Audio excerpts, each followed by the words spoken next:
শিক্ষক শিক্ষয়িত্ৰীসকল, মোৰ মৰমৰ ভাইটি ভণ্টিসকল আৰু মৰমৰ বন্ধু বান্ধৱীসকল, মোৰ নাম বিজিতা বুঢ়াগোহাঁই, মই নৱম শ্ৰেণীৰ ছাত্ৰী।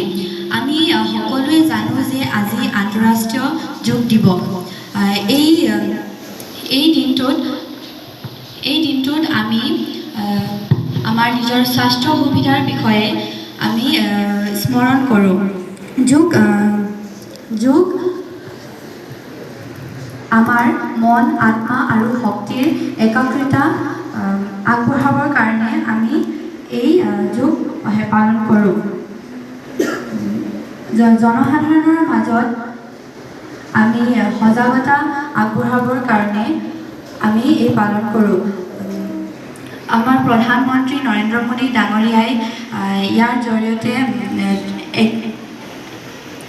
21 জুন তাৰিখে আন্তঃৰাষ্ট্ৰীয় দিৱস পালন কৰা হৈছে আৰু